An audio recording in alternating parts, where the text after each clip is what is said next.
بسم الله الرحمن الرحيم. Salam sejahtera, kali ini kami membawakan satu lagi kisah menarik dalam membongkar kisah sejarah. Seperti apakah kisah ini? Mari sama-sama kita saksikan kisah menarik ini dalam sejarah bangsa kita. Secara umumnya, teknologi ialah sesuatu yang biasa dipindahkan dari satu tamadun ke tamadun yang lain. Contohnya, pada zaman kini, teknologi menghasilkan kereta secara besar-besaran oleh syarikat Ford dipindahkan kepada syarikat Honda dan Toyota di Jepun. Sementara dalam lipatan sejarah teknologi pelayaran, pelayar-pelayar Melayu telah dicatatkan belayar dan berdagang dengan tamadun Cina seawal tahun 300 sebelum Masihi dan telah menjalankan perdagangan di pantai timur Afrika seawal kurun pertama Masihi.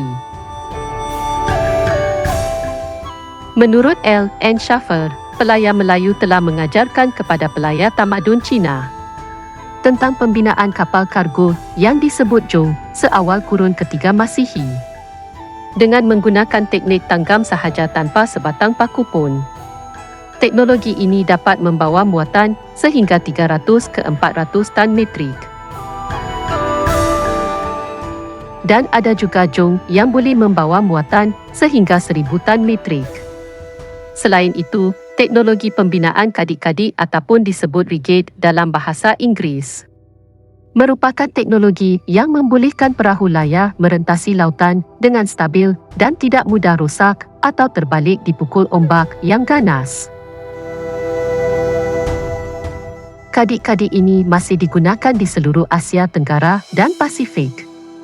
Ia lebih dikenali sebagai outrigger canoe atau perahu katil. Teknologi pelayaran yang canggih juga didapati terdapat pada bentuk layar perahu-perahu layar Melayu. Kain layar yang daripada sejenis layar seimbang berbentuk trapezium dengan bentuk segitiga mengarah ke atas membolehkan angin monsun yang kencang dan bergulung-gulung diarahkan ke arah atas bagi membentuk daya tujah yang stabil dalam menggerakkan perahu, mengelakkan perahu daripada terbalik dan membolehkan perahu layar bergerak dengan laju dan stabil. Teknik yang digunakan bukan sahaja pada perahu-perahu kecil, malahan ia juga berkesan dalam menggerakkan jongjong yang besar sebelum istilah westernization, baratisasi, dan islamisasi dunia pernah dipelopori oleh pembudayaan selatan.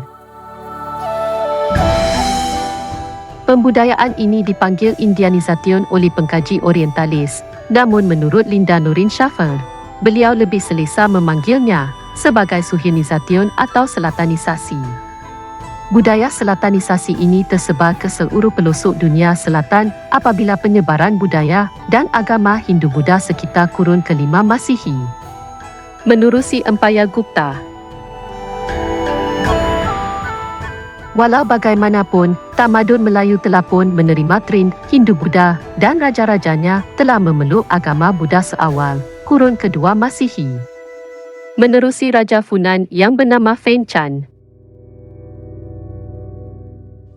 Ia berlaku setelah raja tersebut berlayar menerusi Teluk Bengal dan Mahamejavahana yang kemudiannya menjadi salah sebuah kerajaan maritim yang mengawal seluruh Teluk Bengal.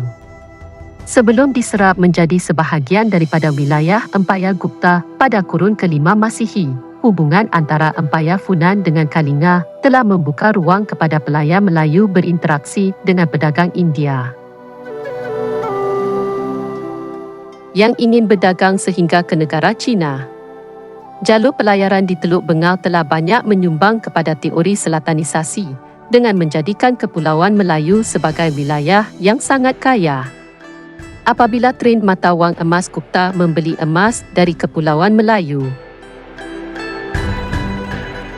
Hal ini demikian kerana selepas kesukaran pedagang Gupta berurus niaga dengan pelumbung emas di Siberia dan sering diganggu dan dirompak oleh orang kasar di pertengahan antara India dan Siberia.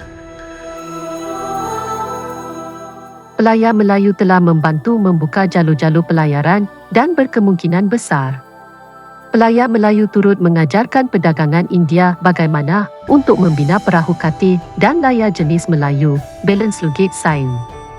Perahu layar jenis sama turut ditemui di selatan India seawal kurun ke-6 Masihi.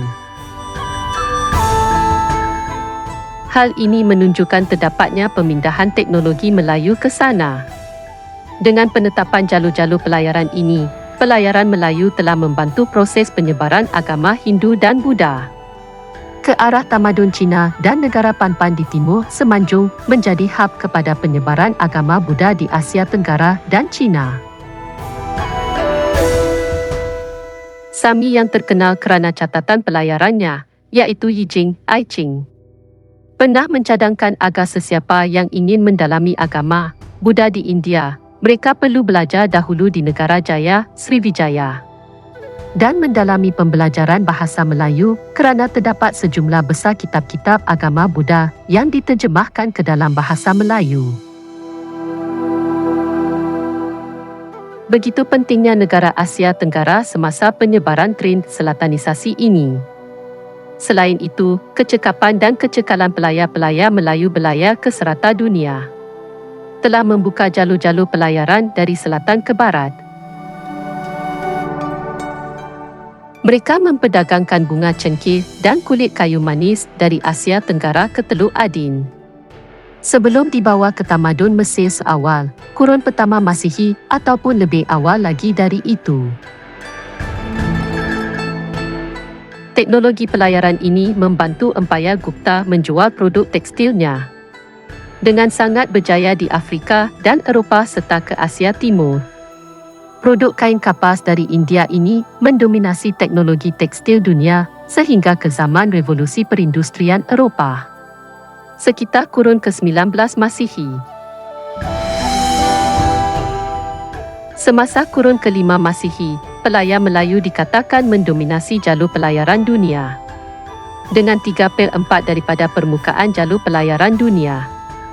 Di mana-mana sahaja boleh ditemui koloni-koloni Melayu sehinggakan kaum maritim di Laut Cina, iaitu kaum Yue juga ialah kaum Melayu yang berdagang dan membentuk koloni di pantai timur Cina. Kemudian, koloni mereka semakin mengecil dan akhirnya pupus dari negara Cina masa kini, yang tinggal hanya di Taiwan sahaja membentuk peribumi Taiwan yang bukan berbangsa Han. Di Afrika, pengaruh Melayu boleh dikesan sehingga ke pantai barat Afrika dengan penemuan diaspora budaya Melayu seperti alat muzik dan tumbuh-tumbuhan muasal kepulauan Melayu seperti keladi dan pisang. Eksplorasi bangsa Melayu di Laut Lepas telah mewujudkan suatu tradisi maritim yang sangat hebat dengan kearifan lokal. Melayu diguna pakai secara global sebelum terciptanya kompas magnetik yang boleh menentukan arah menggunakan jarum. Sebelum berlayarnya Christopher Columbus ke benua Amerika atau ekspedisi Ferdinand Magellan mengelilingi dunia, bangsa Melayu terlebih dahulu mempelopori budaya maritim dan pelayaran jarak jauh dengan hanya menggunakan tiupan angin monsun, buroje di langit, arus lautan, ombak, hidupan-hidupan liar dan sebagainya sebagai pandu arah mereka. Kebijaksanaan ini berkemungkinan telah hilang daripada minda kebanyakan anak kita, namun keberanian dan sifat berlumba-lumba masih wujud dalam diri anak Melayu.